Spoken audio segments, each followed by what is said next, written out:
and welcome to Badass Moms, brought to you by the Holistic Therapies Directory. I'm Nicole Cruz, super busy mommy coach. Before I introduce today's guest, who I'm super excited to have joining us, I just want to let you know that I'm about to be launching a do-it-yourself version of the challenge that I created for moms going through the coronavirus crisis. It's been adapted to help with any crisis, and it was especially designed for single moms, but has been helpful to any mom who finds themselves in a tough situation where it's just impossible to take care of yourself because you have no uninterrupted time for fitness, for the things you used to do in order to kind of keep yourself mentally and physically at your peak. And let's face it, right now is when we need it the most. So if you're looking for creative solutions, you can check that out at superbusymommycoach.com or shoot me a message at superbusymommycoach on Facebook or Instagram.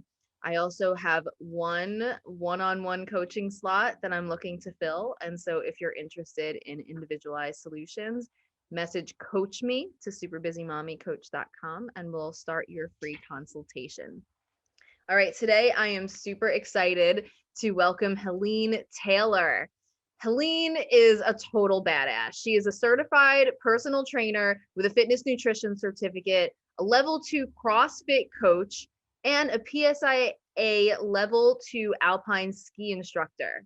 She's a pediatric speech language pathologist with 38 years of experience, and she started a business, Life is for Fun, that focuses on the fitness needs of caregivers of special needs individuals.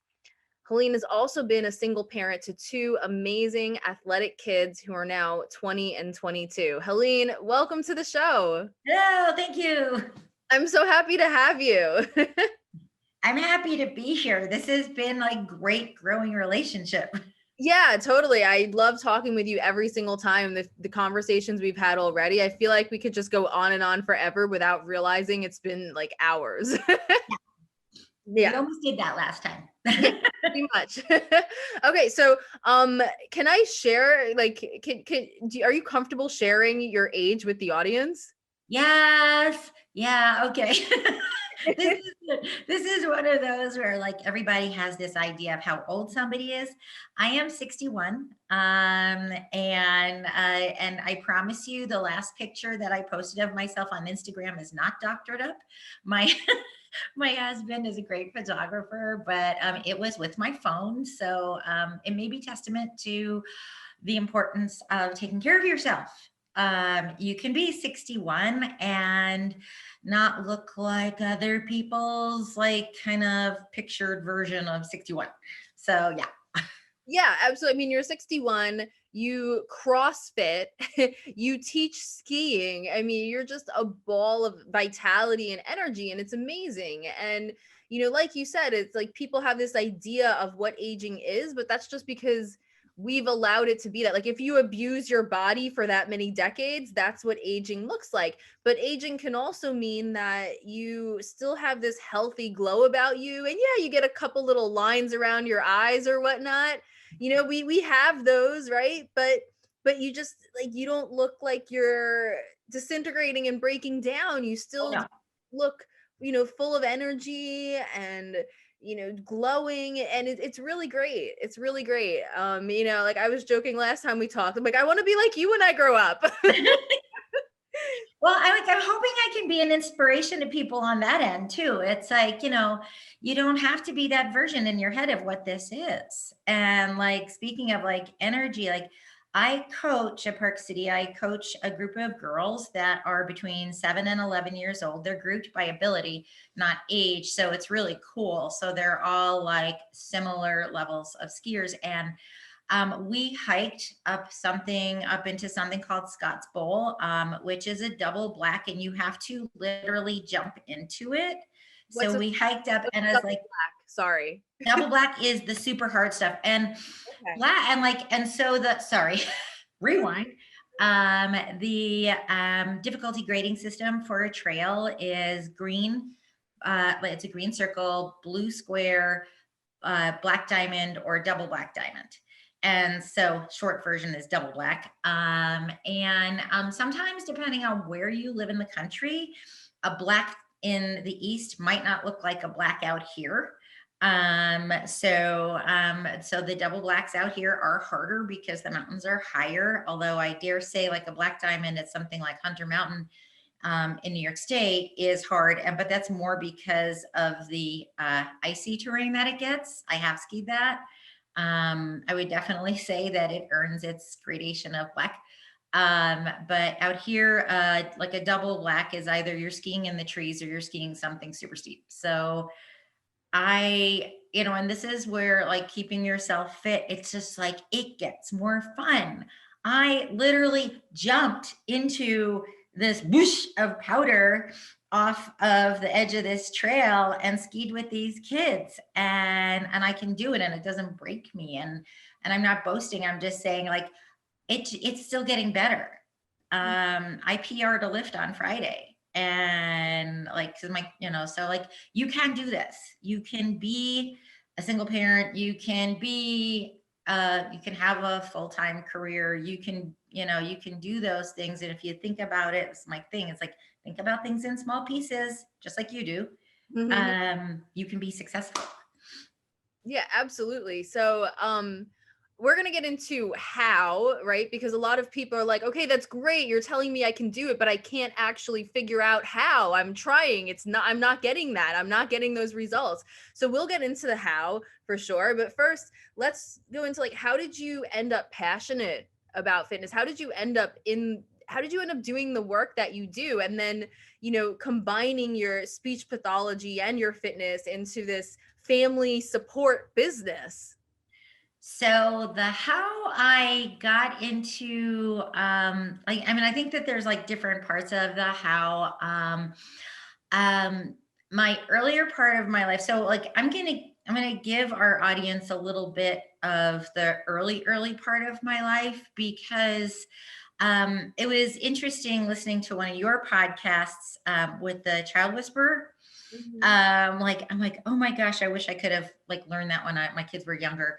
But there were also things that resonated with me in terms of my own growing up, and like how you can turn the page on things. And I think that's important for like this audience to know too. It's like, you know what? When you look back on it, many of us did not grow up in the perfect household. And being tough and determined, and having maybe some of the other right people in your life that you look towards. It's okay not to look towards your parents if they're not the best influences, but find someone that can help you feel supported and be influenced by. So yes, I was a single parent, but I was also brought up in a divorced family as well. So my mother and father divorced when I was in preschool, I believe, either preschool or early elementary school. And it was a really difficult upbringing, as my mother was an alcoholic and a drug abuser. So set the stage for a train wreck. I have a full brother, and then I have 3 half sisters, and so I'd say earlier part of my life, my influences were teachers. They were my safe people, and I started to gravitate towards both passion for academics. I also was in a drama club that I loved, which is like probably no surprise, because woo, here I am. I love to sing, so I loved my music teachers. I played the flute. I was in a marching band. All the things you don't know. I started playing soccer in high school, but like the crazy part of my family life took that over, and that didn't continue. But when I got to college, my father had a bigger influence on my athletics. And my father was a very active man. He skied, he ran, he went to the gym, he did lots of stuff, and he was the more stable influence in my life. So from an athletic standpoint, I think I started to find that piece of me in grad school. I went to University of Illinois. My dad lived north of Chicago, so I did have more contact with him, and he got me running. I started going to the gym when, like on a regular basis when I was in grad school. And it really kind of went from there, that I realized that I felt better when I went to the gym. I was able to work that into my college kind of schedule, and then I continued when I right when I finished. I My career that I chose was also something. My uncle is a speech pathologist, and so it's like like interesting again, finding those people that are positive influences in your life. And again, like, so except for my dad, that, I mean, it was my dad in athletics and things. It was like, you just have to reach for those people who can show you, yeah, you can do this. So I started going to the gym on a regular basis after I graduated, and I was lucky there was a gym 5 minutes from where I worked. So I used to work it into my lunch hour. I'd literally like hurry up and leave work, go work out for half an hour, quickly clean up, and then go back to work. And it made a difference. And so from early on, I realized, just even in my workday, obviously I wasn't married, I didn't have kids at that point, and I could have had bazillion hours to work out after work, but I realized that that midday workout meant something. So that continued. And then my career, I think that I was there for 10 and a half years in upstate New York. I worked in for United Cerebral Palsy of Ulster County, and had great experience there. I started teaching skiing. It's like, it's all interwoven. Yeah. I started doing all the, like, I started teaching skiing the winter after I graduated from grad school, and you have all this time. Okay. Then, fast forward, I moved out here, and for other ski and work opportunities. And that was quite a while ago. Met my husband out here, my first husband, I should say, and had kids a few years later. So my daughter, I had my daughter when I was 38. And so this is the other thing I want to tell people. It's like, oh, I'm 32 and I haven't had kids. It's like, it's okay. It's okay. And like, people who think that they're like, go back to the you're too old, I'm too old, whatever. I had Sarah when I was 38. I had Josh when I was 40. They may account for some of why I look the way I do, because like you're all in, with Eric, and I have always been all in with Sarah and Josh, even on the hardest of hard days. And by virtue of that, I felt like I needed to keep up with them. And like, an example is yesterday, I'm riding the chairlift at Park City in the Jupiter area, which is that super hard area. And I look down and there's Sarah, and she's coaching her group, and, trying to stay connected with my son, who's doing this ski joring thing, which is skiing behind a horse. Oh. These are the things like your kids decide to do, like, such an influence. My kids are a little crazy. But when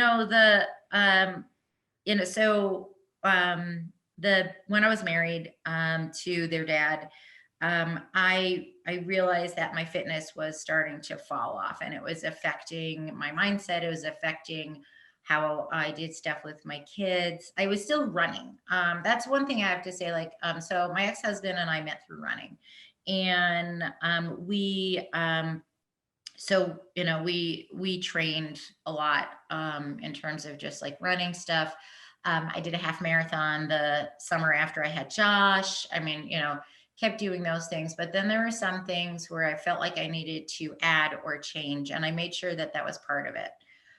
Then we got divorced and life got crazy. As most single parents know, it's like, okay, all right, now what do we do? And going back to the doing things in small pieces, I started with the smallest thing that I could. And so like when you're saying, all right, now I do all these things, but where did it grow from? So you got the Reader's Digest version of the until I got divorced. And then, but I'm like, oh gosh, how do I go to the gym?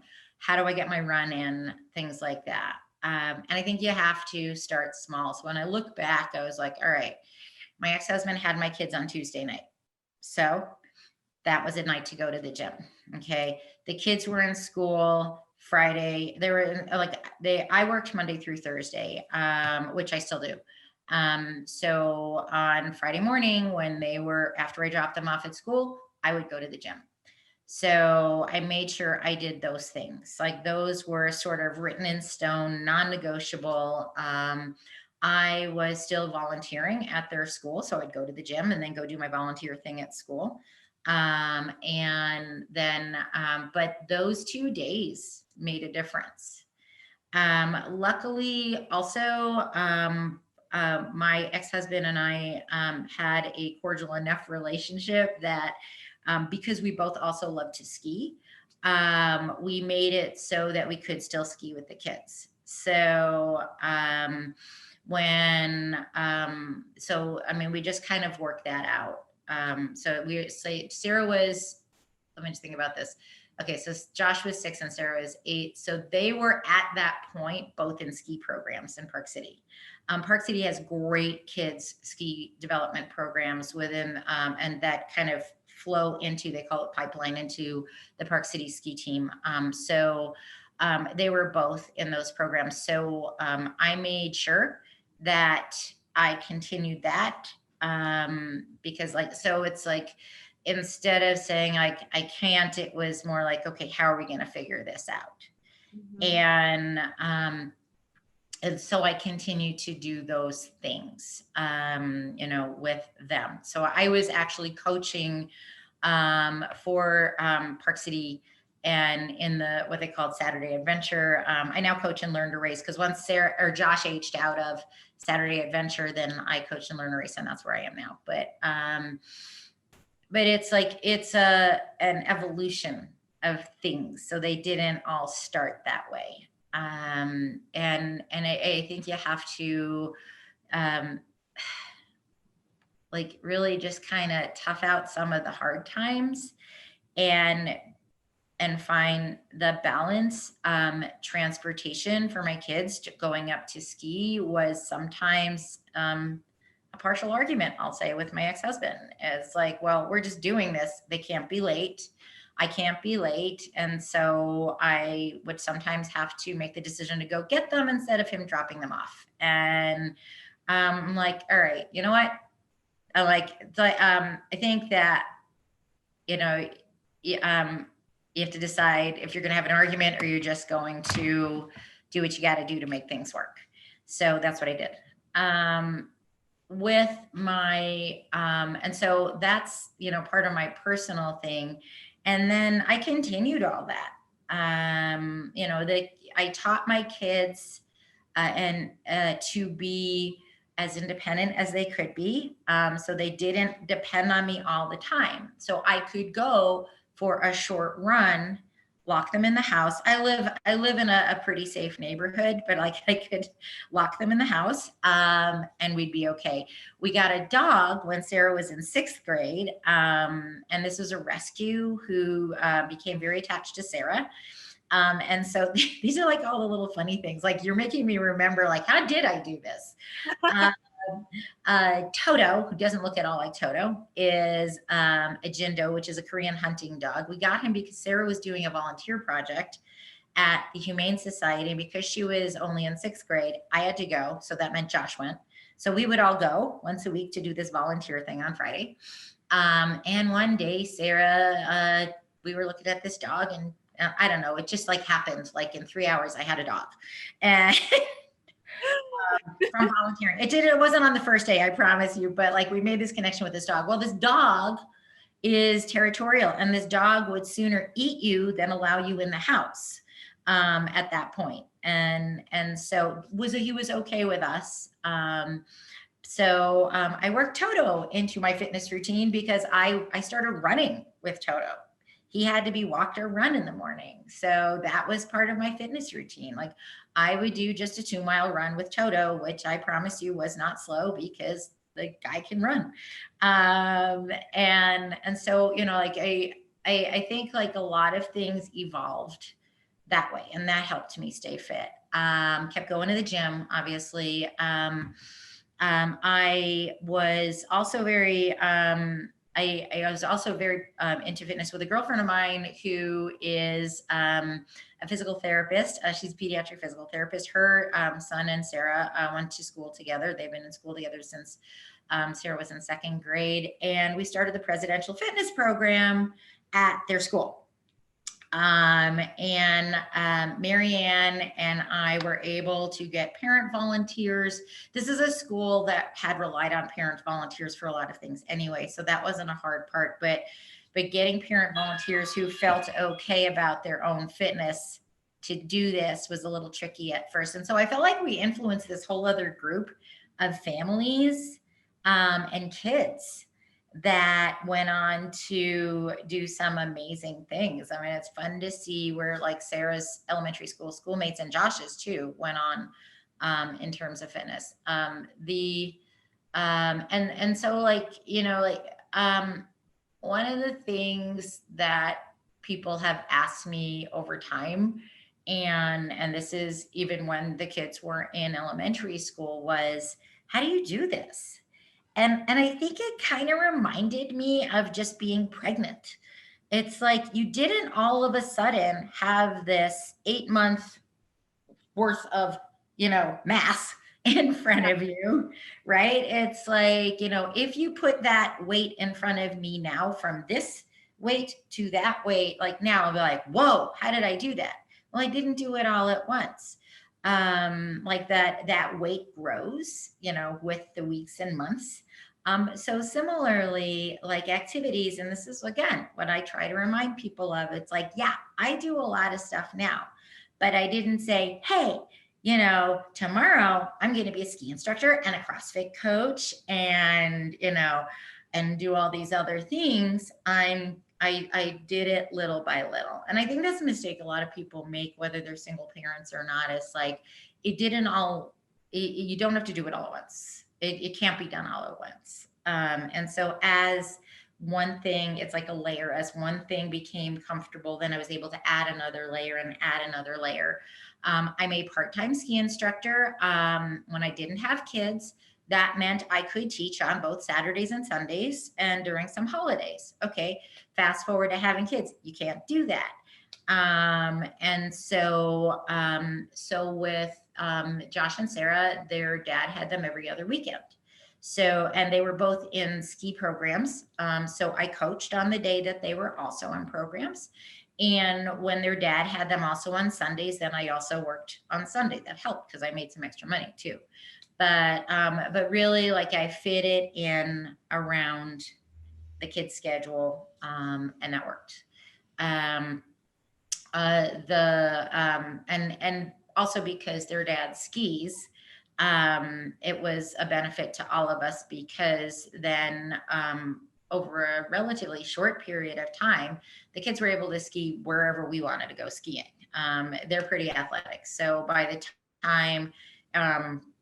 time Josh was 8, he could pretty much ski anywhere on the mountain, and same for Sarah. So yeah, I mean, you have to remember out here, like a lot of people who are skiers that have kids, their kids are skiing when they're 2 or 3. And like, you know, with the edgy wedgies, the little like connector devices on the tips of their skis, and you know, like that.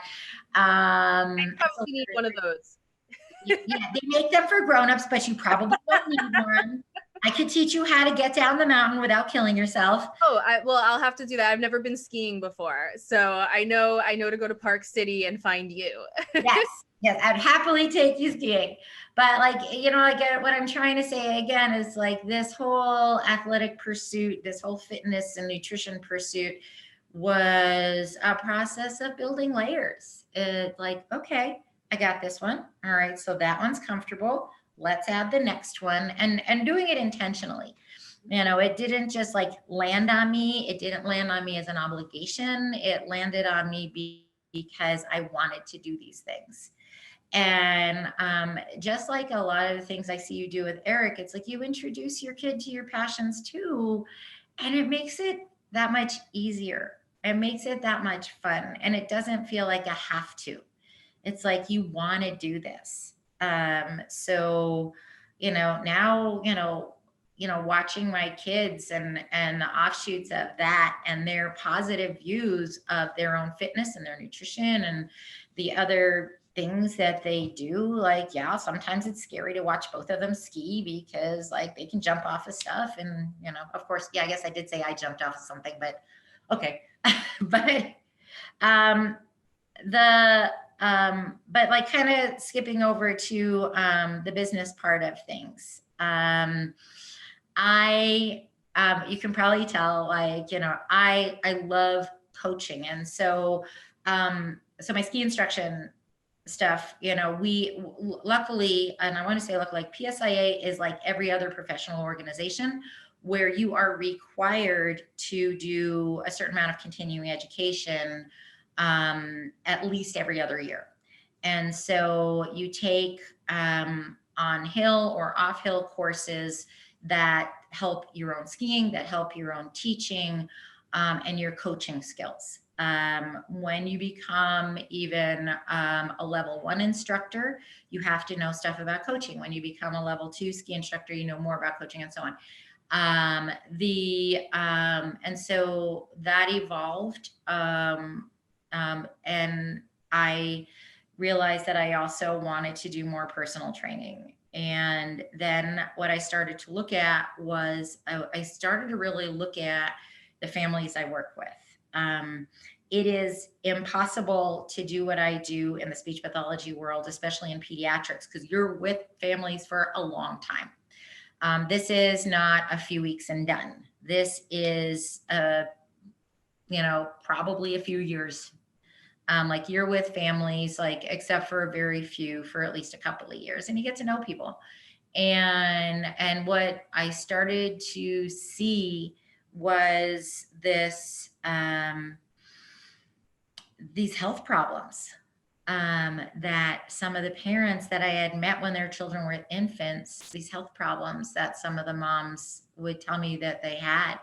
And more the moms, I'm saying that, it's like the dads are not excluded from this, but in the world, in our culture and many cultures, it still falls more to the mother than the father to care for the child. And also it may be more economic based too. If like the dad's able to work and that job brings in more money, it's like that's what we have to do, right? So but I watched these moms that were healthy, energetic people start to have like these autoimmune diseases and these like joint disorders, which were basically autoimmune diseases and things happening. And I realized, it was the compound effects of stress. And knowing what I know about fitness, I felt like I could have a positive impact on these people that have, many of them become my friends, to like say, hey, let's do something about this.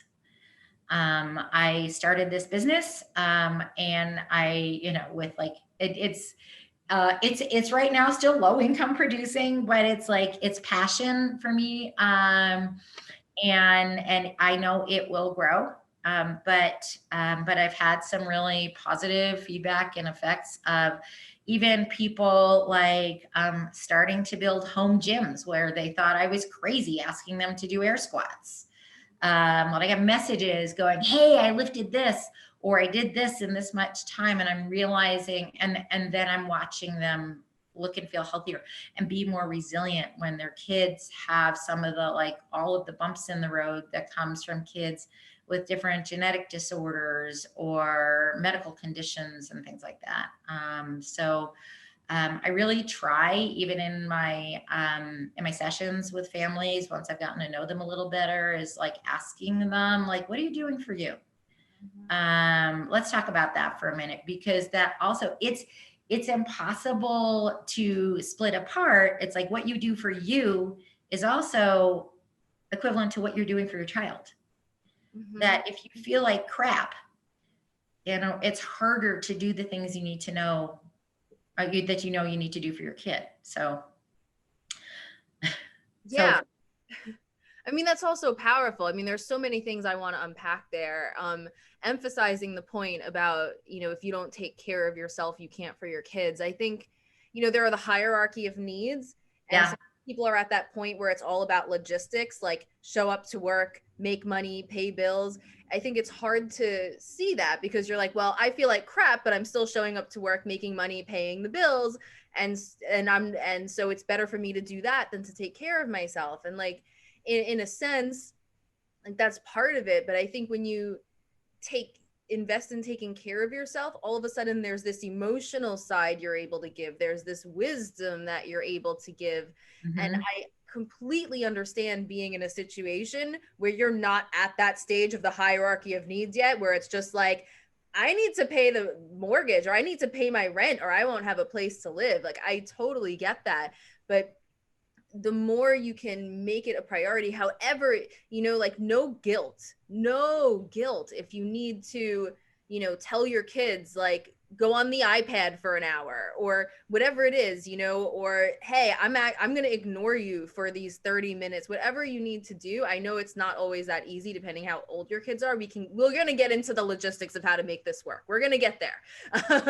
But right now we're talking about the story, and like, yes, like it is a priority because we're not talking about basic needs only. We're talking about helping them to grow into thriving human beings, physically, mentally, spiritually, emotionally. And for that, you need to be a little bit more, at your peak on your own in order to be able to deliver that. It's just, like, I know Eric can tell the difference when I'm going through the motions or when I'm actually present with him.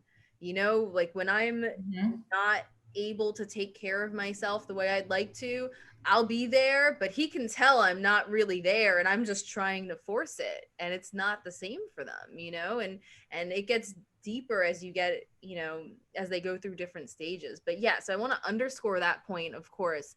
And then what you were saying about how it's not built overnight, like you can't just think, you're going to change your life completely overnight. So like you hear this podcast and you're like, okay, I'm going to do that tomorrow. Like, no, it's not going to happen. And, about adding in those layers, finding your quote unquote on ramp, like, okay, what is the thing that I can most easily add into my life that will pay me back?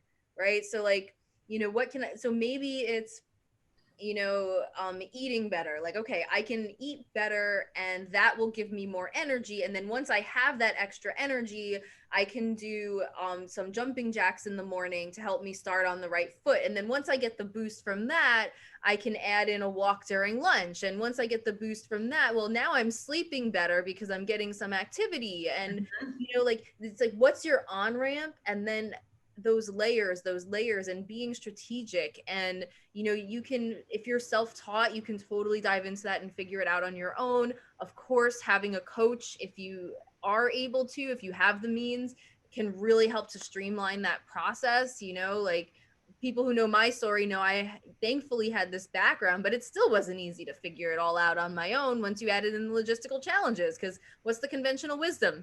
If it's important to you, you'll make time. Yeah, right. Yeah. Like what I always say, like, I think the fairies that make time live in the forest where money grows on trees. So it's just, yeah, I know. I keep hearing these things. Like there's two things I hear in podcasts of, you need to go to sleep earlier. I'm like, okay, that's nice for you. Great. Yeah. And the other one is right when you get out of bed, you need to get some movement in. I'm like, right when I get out of bed, I need to get my coffee in. I'm like, I don't know what planet you live on. And like, and then you stay in these, like you keep listening to these things, but it's like, I want to debunk this idea of have tos and that you have to do all the things.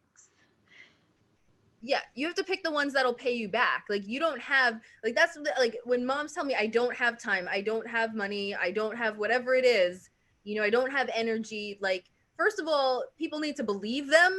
Like they're Mhm. talking to you because they care. They're invested. They want solutions, they want answers. And Yep. of course, you have those people who are like, I don't have time to work out. I'm too busy binge watching Game of Thrones. But like that's not who we're working with here. Like no, we're not talking like yes, they exist, but like we're not talking about them. Like the vast majority of people who come to you or come to me are highly invested and they need innovative solutions. And you know like you said, it's like, okay, great, like you can lecture someone day in and day out about the importance of sleep.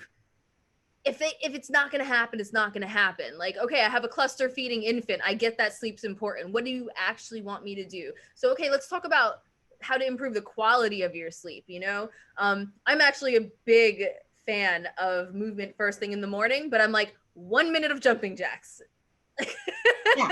So like I move. It's not like, I'm hanging out in bed for an hour. Yeah. Yeah, Oh, but yeah. everyone's different. Whatever works for you works for you, Right. but like I'm not doing a 45-minute hour long workout in the morning. I'm not a morning person. No.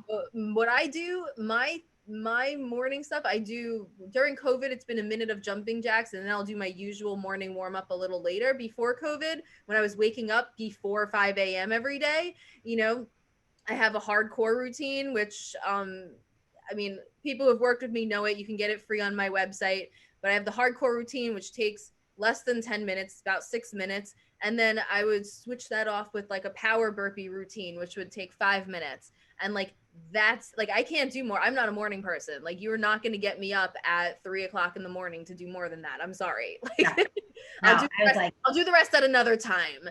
But kudos to my friends who go to CrossFit at 5 a.m. Like, good for you. yeah, awesome. I fully support that from home under my blanket. Like, it's like, it's so individual, like you said, adding those layers, finding your personal on ramp, and then things, you add more and more. Like, I can't believe what I've been able to add at this point, from these few years since I've been a mom.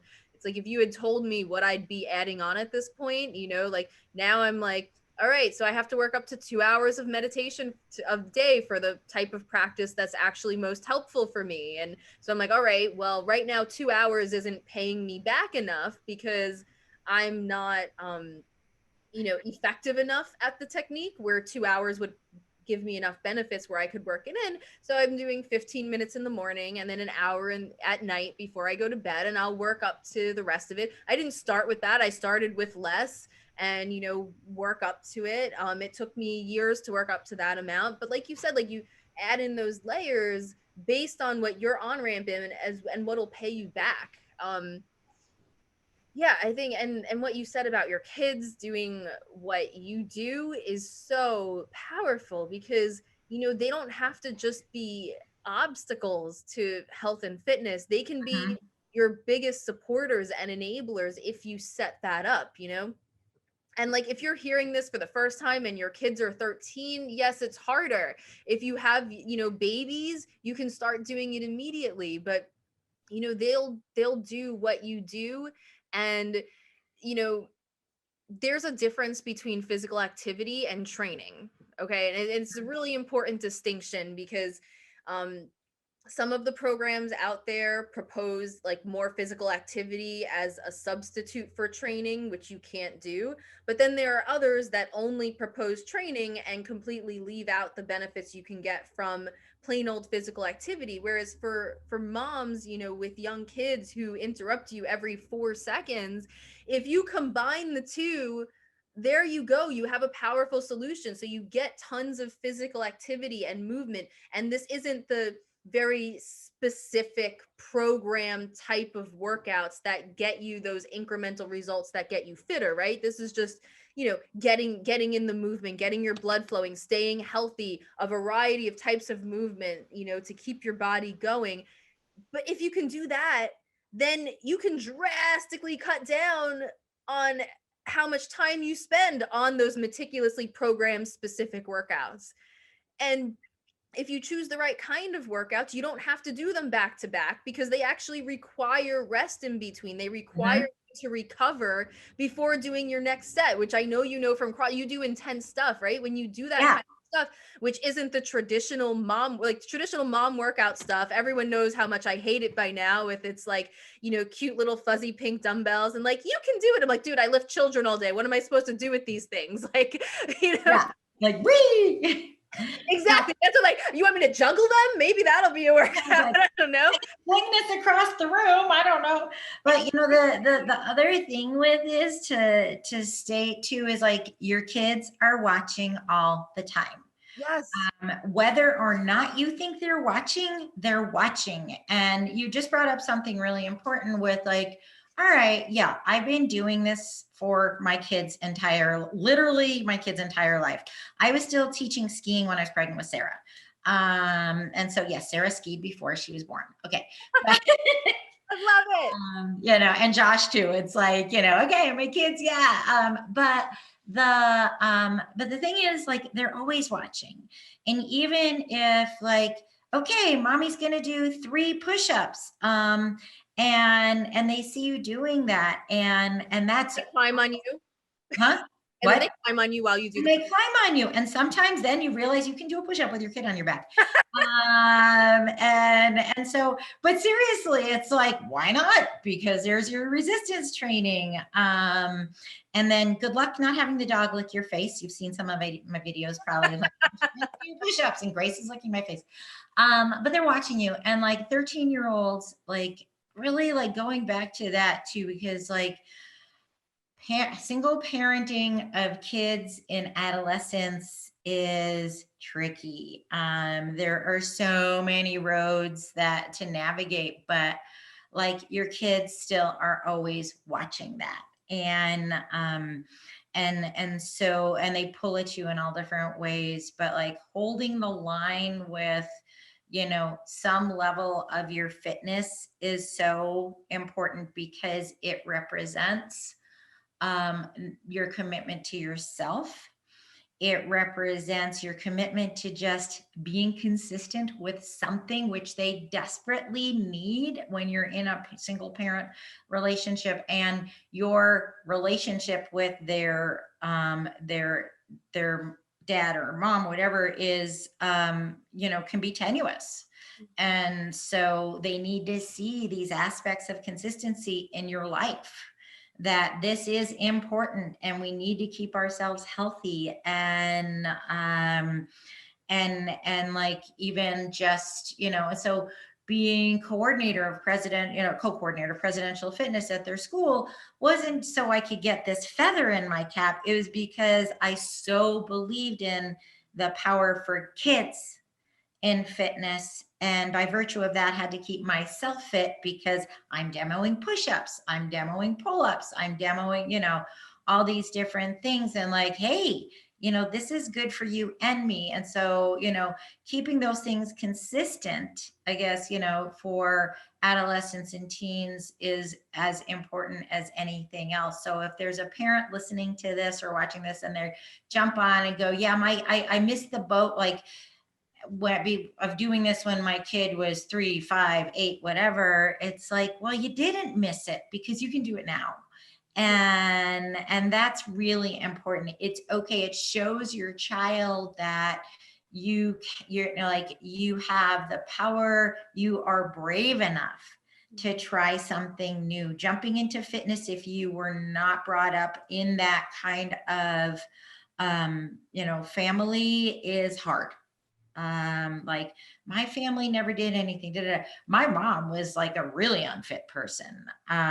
You know, and it's like it goes kind of spills down to her, you know, then alcoholism and drug abuse. But my dad was and a fit person. But like maybe you grew up in a household where nobody did stuff, but it doesn't. And so then it's more scary. Yeah, like right, look at you. So it's like it's okay. Start here. It's okay. One layer, one layer, one layer. You'll get this. So yeah. Yeah, and I love what you said about teenagers. I mean, I don't have one of my own, so I'm not going to pretend I know what it's like. But just from, you know, I used to be a high school and middle school teacher, and so seeing from that angle, I mean, what parents do really makes a difference. They look up to you and they won't always say it, right? So maybe if you decide to go back to school, they're just going to complain about how, oh, well, I can't go see my friends because you're doing homework. They might complain about that. And then all of a sudden, when they're 19, they're like, well, I have to finish my degree because my mom was 45 and she went and finished her degree. And so, I know I can do it. And, it's like, it really makes a difference, and you're their inspiration. And honestly, like, when I get hit by mommy guilt for putting time and energy into the things that I feel are important and that can make our future better, or even just things that, I love or am passionate about that I think have a positive impact, it hits me all the time, because I'm like, oh, I could be putting this energy towards Eric. And then I'm like, wait a minute, what would I want Eric to do? Like, when Eric's an adult, what do I want him to do? I want him to take care of his health, take care of his fitness. I don't want to see him break down from stress. I want to see him go after his dreams. How can I tell him to go after his dream? Like, I want to be able to give him advice because I went after my dreams and actually succeeded. Then I can actually help him. Besides just setting the example, I can help him to go after his dreams instead of just cheering him on. And like, don't get me wrong, cheering on is amazing. I'm so happy I have family who cheers me on through this. When I think about it, I'm like, what do I want Eric to do? I'm going to do it. So like, anytime that guilt hits me, and like with the moms I work with, I tell them the same thing. When the guilt hits, like, think like, what do I want my child to do? And then do that. Yeah. I think, involving your kids in all those things is so important too, where you can. I'm going to kind of move over some to the nutrition part and how that's also found its way into what I do with the special needs families. Because so I'm a speech language pathologist. I work with kids with communication and cognitive disorders, but a large part, like probably more than half of the kids I work with are kids with feeding and swallowing disorders. And these are kids with medical conditions that have affected their ability to eat for all different things, from kids who had really bad reflux as infants, or who still do, because I work with infants too, to teenagers, adolescents. More of the population of kids I work with are under 10. And there's lots of reasons why. Like, I've got kids who have like neurologically based swallowing dysfunction, all those things. And so lots of kids with sensory processing disorders. And so the one very positive piece of growing up was that my mother loved to cook. Her family is from Italy. My father's side of the family also loves to cook. They're from our grandparents' parents are from Germany and or were from Germany and Russia, and like big food family. So I grew up with this big food family. So I'm lucky that way, because I also had that background of good food. And I love to cook too. And I try to share that with families, because, when you're working with families whose kids will only eat 3 foods, I see kids, I've been seeing a kiddo who he eats these chocolate Hostess cakes. He drinks chocolate milk, and something else. And those were most of his foods. And we were able to branch out where he decided he liked ranch dressing. And then we branched that out, making ranch dip with whole milk plain Greek yogurt, and like doing some things with that. And so trying to teach families good food choices. And then there is something, I'll have to find it on Instagram another day. But it was a great, it was another Instagram person who works with families of kids who are picky eaters, and how we should not be hiding foods for our kids, but really teaching them to participate in how we can learn to eat new foods. And so I have an opportunity to use the nutrition side of what I do with my special needs families and say, okay, let's try it this way. And so again, back to the layers of the goal And for all of you out there who have kids, you're worried about their nutrition, the goal for your kids and all of us is to be able to eat at least 10 sources, different sources of protein. I'm not talking about 10 different chicken nuggets or 10 different flavors of yogurt, but 10 different sources of protein, 10 different, when we try to keep it simple. So again, simple is key here. 10 different sources of starches, and not all white starches, and 10 different sources of combined fruits and vegetables. And then again, simplifying. My kid won't eat, let's say my kid won't eat, X kind of vegetable, but if I puree it and they see me puree it and I puree it with, X, Y, and Z seasonings, they'll eat it. I'm like, great. Okay, I don't care if they're not eating a whole piece of broccoli, but if they eat blended broccoli, go for it. This is awesome. And so teaching like variety, teaching different food preparations, and these are things we need to know as adults too. It's like, my husband, who I've been remarried for almost 4 years, and he was, I'm happy to say was a very simple eater, and he's branched out for a lot of things. But like also even with adults, it's a process.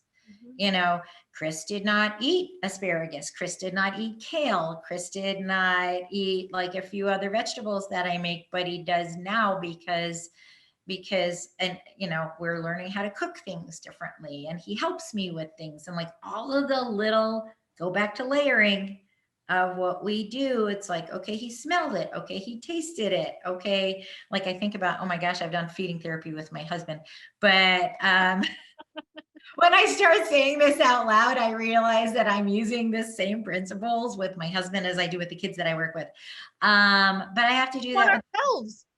On ourselves. When I need to change my own eating habits, I've used some of those same principles. Nothing wrong with it. Yeah. So it's like, it's all the same thing. And then like, just like, so then his kids are like, oh, dad's eating, da, da, da. It's like, oh, and they're excited because like he's eating something different. So like, it's all like, I'm like, if I did like a spider web diagram for this conversation, it's like, again, back to your kids are watching, his kids are in high school. Mm-hmm. Right. And now they're like, dad's eating like red peppers made a different way. And that's really cool. And they're excited about that. So it's this whole family thing. But I'm lucky I've been able to take like my cooking background into my, my feeding therapy background, into my fitness and nutrition background, like, and working with families that way. Yeah. So. I mean, it's so important. I mean, first of all, that could be an on-ramp for a lot of people that gives them that extra energy and well-being where they can do the other things or where they can sleep better so that they have more energy, whatever it is. But also, I mean, it's just like you said, I mean, we start breaking down. And if, I think a lot of times when families are going through a rough time, whether it's the coronavirus crisis or, if you have a special needs child who requires a lot of, extra support and attention, I feel like there's this thinking that, well, now's not the time to worry about that. I have more important things. And I think part of it comes from, and thankfully this has changed a lot. I don't think the younger generation thinks this way at all, but a lot of it has come from this idea that, dieting and exercise is to look good in a bathing suit.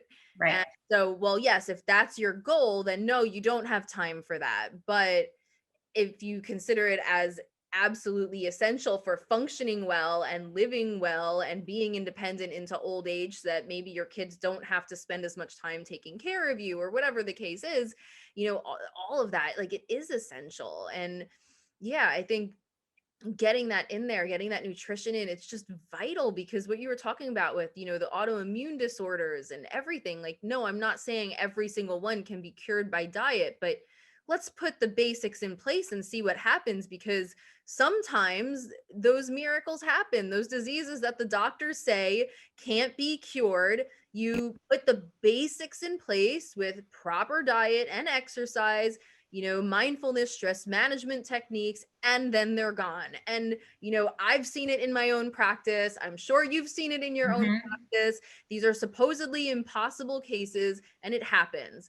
Can it work for everybody? No, I'm not saying that. Like if someone comes to me, I'm not going to be like, oh, well, that's just because you're eating wrong. No, because I also know the people who have done everything right and they're still struggling. Fine. But like, don't try to bail out your boat when it's still under the waterfall. Get out from under the waterfall and then try to patch it up, you know? Then see what work is left to do. Don't stay under the waterfall. So, yeah. That's such a good analogy. I love that. Thank you. Yeah, it's like, yeah, so it's so true. Yeah, so I really want to get into the nitty-gritty, like really in detail for the parents who maybe don't have the background in fitness, you know, who don't have as much knowledge, like how to actually make this work and get results, because I just can't drill this in enough, like how many moms I come across who are doing everything they know and not seeing it. And so it's just this skepticism, or this, they're almost like jaded, like, what can you possibly tell me that's any different? And so I really want to drill that into detail. And then I really want to get into a little bit more about your work with families and what you are doing to, like, the transformations you see in these people who you said were breaking down with autoimmune diseases. And oh, here's my business Yeah, partner. Yeah. You're thirsty? You want to get yourself some water, bud? Or you want to bring the juice here and I'll pour it for you? Green juice. Okay. Yeah. So yeah, let's drill into like the logistics. So the person who's listening, who is like, what can you possibly tell me that's different? You know, so I mean, let's start with you. Like, how do you break things down and tell your clients to break it down when they are literally at their limit? I start with, I think that I'd like to know a couple of things. I want to know what their goals are. And then I want to know about what their life is like. Without getting too personal. Life is, how many kids do you have? What's your schedule?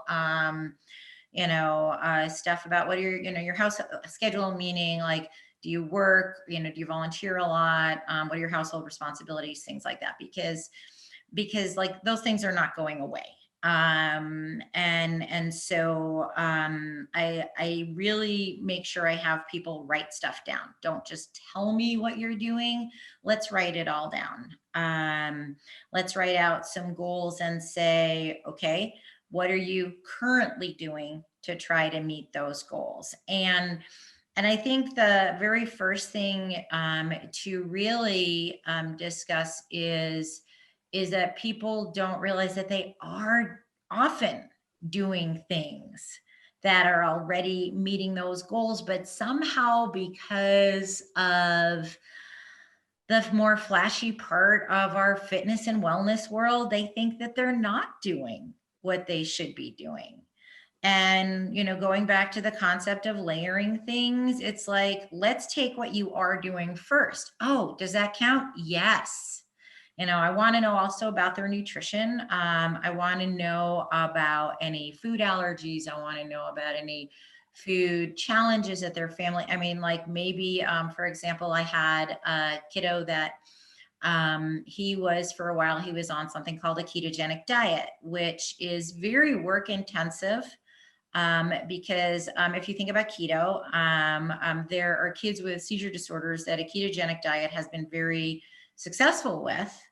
And do not do this without a doctor's. This is not something people should do without strict guidance by a registered dietitian and neurology and all that. But it's a known treatment. But like, let's say I'm just using this ketogenic diet, or you have a child who's got, 3 different food allergies. And so like, you've got stuff that is financially challenging. You have stuff that is very, especially in the case of a ketogenic diet, making some of those foods takes a long time.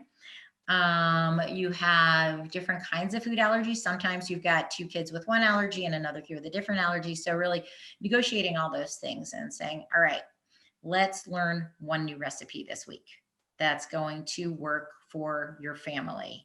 Or let's learn a recipe that you can tweak 2 ways so that everybody can have the same thing, but maybe with, child A has these ingredients, child B has these ingredients, but not a lot of modifications. And so my cooking background comes in there. And so like, we're looking to see like, what's one thing we can change this week? And but I think really acknowledging what they're already doing first, because this is something I learned too, is like me, I didn't realize all the things I was doing. Like when I started going, and I was doing this, and my kids did this, and my kids did this. Like I am not a shining example of motherhood, you know, like I did these things because I was able to figure out the logistics, but that's not everybody. And I made mistakes, you know, like again, listening to your mommy whisper thing the other day, it was like, I was cringing because it's like, okay, epic fail on this side. I'm not gonna put that aside because my kids are like, okay, they lived through that. But yeah, when I meet with people, I really try to hone it down to things that are more simple, but also things that are currently successes, because they come to you because they feel like they're failing. And like, I want to be like you. Okay, great, good. But don't be, you know, but I want you to be you too. And let's see what you are doing. And really, really, you know, writing things down. I try to come up with simple goals, simple daily goals for the day. So just like with, you know, a lot of your fitness stuff, today I want you to get in 5 minutes of, and then we pick something. Okay, so it could be we've got an activity goal and we've got a nutrition goal. And the nutrition goal could simply be find one new recipe. Might not even be cook the recipe, just find the recipe. Yeah. And let's get through that. And then I'll try to give them some variability, because if I say, okay, we're going to find some exercise that you can do for 5 minutes a day, we're going to change up what that is every day. But it's really interesting. Like I have this 6-minute ab thing that I do, and you're doing 6 different core strength exercises for 1 minute each. And when you're done with those 6 minutes, you know, you did something. And that's important too, because I try to give them something that has some degree of intensity, so that even though it was quote unquote only 6 minutes or 5 minutes, whatever it is, you feel like you did something. And I think that's what people are reaching for too. It's like, I can go for a walk for 5 minutes and feel like I did nothing, you know. And again, like, you know, you talked about like you have movement activities and fitness activities that might be seen differently. So I try to give them more fitness activities because they are moving a lot. So that's a long answer to your question. No, it's great. I mean, there's just so much overlap with what we do, you know. I you know, also start with what they're already doing. Is, you know, slightly different light. It's sort of like, you know, people, like you said, they come because they feel like they're failing. And in a lot of cases with the moms I'm working with the goals, like we're getting really specific, you know, into fitness and nutrition goals, sometimes weight loss goals. You know, they feel like it's them, right? Because the answer is always, well, push harder or make time or make it work. So they come feeling like guilt. Well, you know, well, I just get lazy sometimes. It's like, no, you get burnt out. There's a very big difference, you know, like and so shedding light on how what they're doing is an incredible effort and is a lot, and then how you just need to know the tricks, right? Like that's our job, to know the tricks, right? Know what's going to work better. And so you don't have to put in more effort necessarily or more time, you know. We're going to tell you, we the experts, it's our job to tell you the best way to use those times. And so I kind of use that conversation to give them hope, like, okay, no, there are other things to try here, and it won't feel as bad as you imagine it'll feel. Because if you're putting in so much effort doing things that are ineffective and getting little bits of results, and then you see the results you want, it can, in your head, it seems like, oh my God, I can only imagine what I'll have to do to get there. But to find out that maybe you just need to tweak what you're doing and you can increase the results with the same amount of effort, all of a sudden there's hope. And so just for people who are listening, to give an idea, you know, so people have like actionable things. I think what you said about intensity is really important. And I think there's, you know, like a type of intensity. So For example, doing a bunch of stuff back to back, so and trying to increase more and more and more isn't always helpful for parents, because you don't get more and more and more time. And also, doing feel the burn type of exercises, which are more muscular endurance, for those you often need to have longer stretches of uninterrupted time to get optimal results with those types of exercises. Whereas when you're going for hypertrophy, which is muscle building, no, women won't look like bodybuilders from doing this. Like muscle building, max strength, power, those exercises actually get optimal results in short bursts with rest in between. And so instead of trying to carve out 30 minutes of uninterrupted time, pick a task where you're kind of on and off. Maybe you're playing with your kids, maybe you're helping them with homework, maybe you're cooking, but where you can do a set to people have different ideas of failure. Mine is a safe failure, when you can no longer do the exercise 100% perfect form in control. I'm not talking about falling down and dropping weights here, but if you can, go where you can do the exercise to safe failure in about 30 seconds or so. First of all, it's less painful. So if you find yourself where you're just constantly uncomfortable with the burnout, the exhaustion, physical pain, sometimes those feel the burn workouts aren't very motivating. And so doing one where you get to that point where you have to stop before you start feeling physical pain can be very beneficial and can increase your motivation, and can, in that situation that most busy parents face where you're multitasking, actually gets better results. Ta-da! And so whatever the exercise is, if it's a power exercise, like if you're doing box jumps onto your coffee table or your ottoman or your stairs or whatever, you'd want to make sure that it's high enough where you are burning out after about 30 seconds. If you're using weights, even if you're using your body weight, you'd want to choose a variation that has you burning out after about 30 seconds to a minute. So where you go to do the next rep and you're like, nope, I can't quite do it. Yeah, using like things like time under tension, and as opposed to speed, Yeah, totally. And, then don't try to increase the intensity by just adding more, increase the difficulty of the actual exercise. So okay, so let's say, like you mentioned before, okay, mommy can get in 3 push-ups. Mommy's going to do these 3 push-ups. You know what? So once you can do 3 push-ups easily, well, maybe you can't do 5, but maybe you can add a jump with your hands for some power. Maybe you still can't do 5, but maybe you can do clapping push-ups. Maybe you still can't do 5, but you can put your feet on a stability ball and do clapping push-ups. So just increasing the challenge, the intensity or the difficulty of the movement in some way, instead of trying to just do more. And that's how you can keep getting fitter. And then, like we said earlier, I just want to add a disclaimer. For those of you who really are trying to be self-taught, make sure you look into muscle balance so that you're hitting all of your major muscle groups in a balanced way, because your muscles have opposing muscle groups, right? So if I lift my arm this way, I'm using certain muscles, and then the opposing muscles would put it back down. And you want to make sure that those muscle groups have the right kind of balance so that you don't end up setting yourself up for micro trauma injuries later on. Like if your muscles are imbalanced, your posture gets off, and then you can end up kind of hurting yourself over time. So look into that concept if you're trying to do this on your own, especially with intense exercises like we're discussing here. I want everyone to be safe. But at the same time, let's discuss it. Have you ever received the criticism that we shouldn't be talking about these because women will hurt themselves?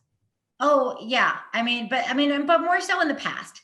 Not like Muscle Magazine people, how come it's okay for men to do it, but all of a sudden women, it's like, oh no, they're gonna hurt themselves. No, if it's acceptable and safe for men to discuss these things, then it's acceptable and safe for women to discuss these things. Well, I think about function too, because all of the exercises that I give people, much like the CrossFit workouts that I do, they have a functional purpose. Okay. I created a workout when we were pre-COVID able to do group workouts, and I called it the vacation workout because because it was all about stuff you had to do when you were on a vacation. So I did overhead lifts because you have to put your luggage, your carry-on luggage, in the overhead bin, which is really hard when you're only 5'2". I had them doing burpees because you got to get off your beach blanket. I had them doing farmer carries because they had to carry their luggage. I had them doing squats because you have to pick your kids up, and different, and wall balls, because sometimes you throw your kids up when you're in the pool and they go into the water. So like all of these things, it's like when I'm creating workouts and when I'm doing my own workouts, I'm like, all right, what's the functional purpose behind this? I know okay. So, and like, I'm looking at sport and things, like maybe you have some parents whose kids are into sports or their moms are starting to want to do these things. I know I ski better because I do box jumps. I could do what I did yesterday skiing because I do box jumps, because I need to get myself up in the air. I need to land without killing myself. And so like, but looking at like functionally, when I create things for families, and so, yeah, when you're talking about the male versus female thing, it's like, hey, we all have to do these things. So there's no male female thing as far as the type of workout. The only male female thing is because the strength ratios are different. Just like, again, when you look at CrossFit workouts, the RX weights are different for men than women. Sometimes calories on the bike are different for men, like power output for most are different. So that's the only real difference, but everybody does the same thing, because in the end, we all have to do the same thing. Exactly. Like our bodies are made differently. The principles still apply, right? So when it comes to upper body exercise, I feel like that's the easiest one to illustrate. When it comes to say upper body exercises, we may still choose weights based on our rep maximum, how many you can do, how many you can do before you fail. Uh-huh. And so for a woman, of the same weight as a man, that number would probably be less. Well, you know what, with a man, more of their, so like a pull-up is I think the easiest example. When a man does a pull-up, because a man's body weight is more in his back muscles, his upper body muscles, more of the body is assisting with the pull-up as opposed to resisting it. When a woman does a pull-up, you're going to follow the same principles, right? Of how to work up to a pull-up, of, when to stop doing the pull-up, but you probably won't be able to do as many because more of your body weight is dead weight going against your pull-up. But you're right, like the principles are still exactly the same. Yeah. Yeah, it's like, I can't do this because I'm a woman is not an answer for me. I also think women who have fit arms, shoulders, torsos, I mean, like, it's sexy. It's like, all right, you look better. And then you feel better too. I mean, there's that part too. Yeah, I want to look better. And so it becomes an upward spiral. Yeah, absolutely. And I completely support people wanting to look however they want to look. Like I'm against the fitness industry telling people how they should look. And I'm also against the people who shame people for wanting to look different. Yeah. I'm there. No, this is fantastic. Okay, so before we close out, I really want to hear some of the application. You have your business, you work with these families. It's such powerful work.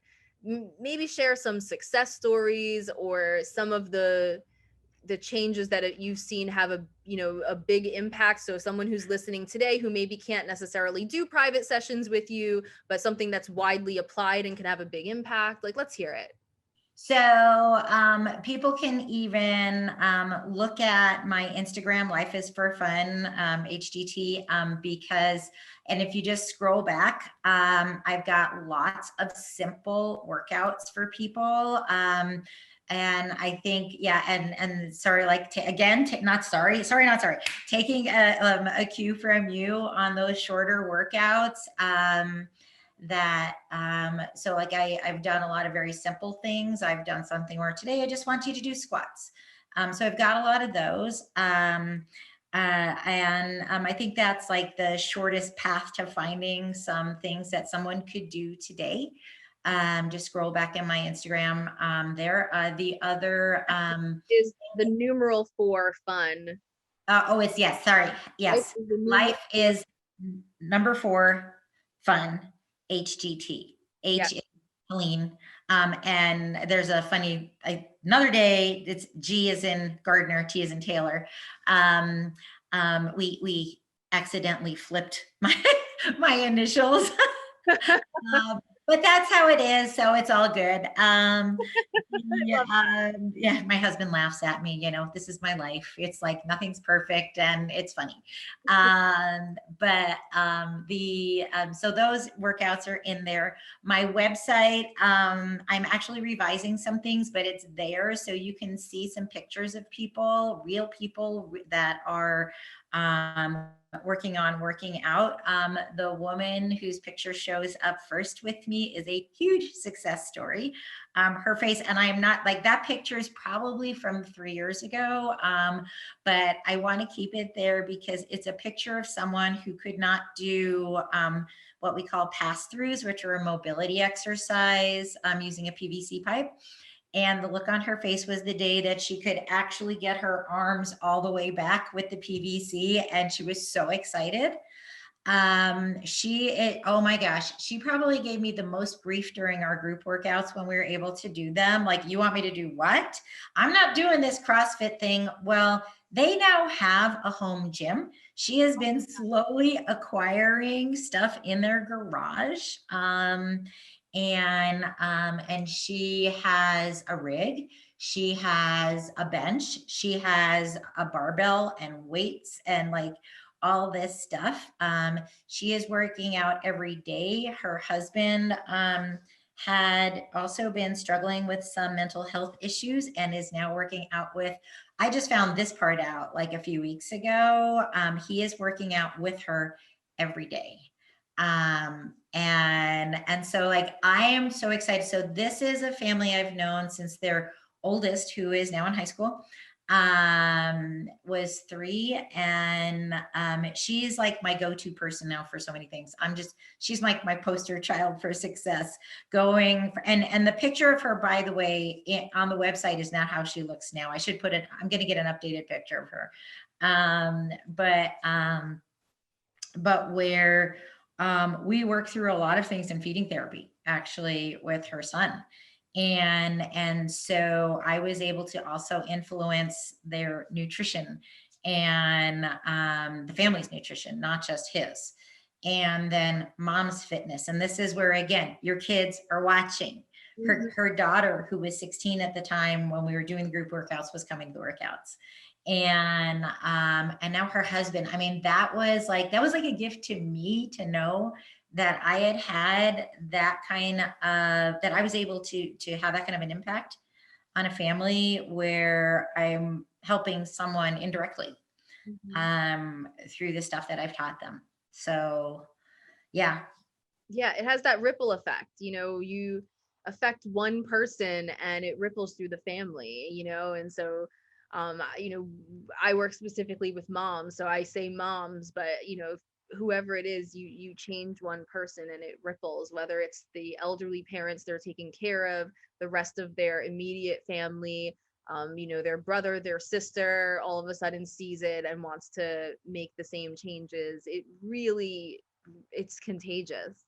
Yeah. So I will continue to post things that people can do generally, like you're saying, but like I also have people can contact me through my website if they want more personal training. And because I know about the financial impact of having a special needs child is huge, whether you have private insurance, if you're on Medicaid, whatever.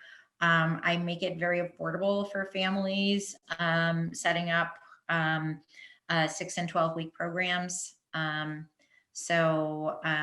Trying to make it so it's doable for them too. So like more personalized things. So yeah.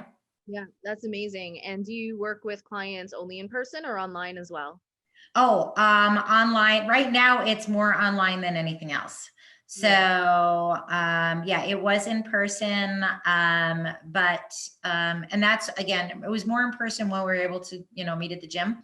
Well, But because people haven't heard, there's been like a pandemic that, yeah, some people are staying home a little bit now. And so a lot of things that, we had to move online, in case you haven't heard about that thing, yeah. that. No. And I think I like doing, I've liked doing the online thing more, like doing like Zoom things, because I want to see what's in your house. I Yeah. want to see like, hey, you're talking about making things more difficult or more easy. Like, how can we do those step ups using your coffee table? Like, let me see what you have. Like, you don't have a home gym? No problem. What do you got? So like, yeah. So I have people, give me a tour around your house, and and it doesn't have to be perfectly clean. I don't care. So, I love it. Now, yeah, I've been doing online since well before COVID for those reasons. I just found that when you're in their life on a daily basis, like texting them in the middle of a situation, it's so powerful, as opposed to like, well, I will see you every other week for 1 hour. It's like, that's helpful and it has its own benefit, but I've always loved the online space, and it was just so natural to me, like once I became a mom and I couldn't do in-person work, to just kind of, migrate to that model. yeah. Also, I think, there's that other like part that about parents is like, I got to find a sitter. Yeah. And like going back to the obstacles for fitness, I have to find a sitter. I have to pay for a sitter. I have to drive a half an hour to where my trainer is. So there's a time component too. And I still remember the time in my life where gas money was tricky. So like all those things still exist. And so now we have the gift of being able to do this stuff online. So I want to make it as easy as possible for people so they can be successful. Yeah, 100%. You're an inspiration. I love the work that you do. I know we'll continue to collaborate and have these chats and, influence each other and work together. It's always so great talking to you. Thank you so much Thank for being on you. today. Thanks. And yeah, I know. Kudos to you for your podcast and all your topics. So keep going. Oh, thank you so much. All right, definitely make sure, if you're listening, make sure you check out Helene at Life is for the number 4 fun HGT on Instagram. Website lifeisforfunhgt.com. It's lifeisforfunutah.com. Lifeisforfunutah.com. Okay, awesome. Make sure you go check her out. I'm looking to working with her if you find yourself in a situation where you could benefit from her expertise, which is a lot of people. And of course, make sure you check out, Holistic Therapies Directory.com, who produces this podcast. And if you are a holistic practitioner or you're looking for a holistic practitioner, go there, and you'll be able to get what you need in order to share your work with the world or find the person who matches with you. Thank you for listening to the Badass Moms podcast. Again, I'm Nicole Cruz, Super Busy Mommy Coach. Don't forget to check out superbusymommycoach.com or hit me up at Super Busy Mommy Coach on Facebook or Instagram if you're interested in the new do-it-yourself version of our, signature challenge. We're changing the name it was the Fight It, Don't Fear It challenge, and it's now the Single Moms Fit to Thrive challenge.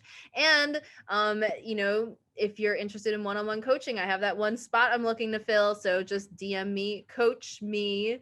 Thank you again. We will see you at the next episode. Bye. Bye.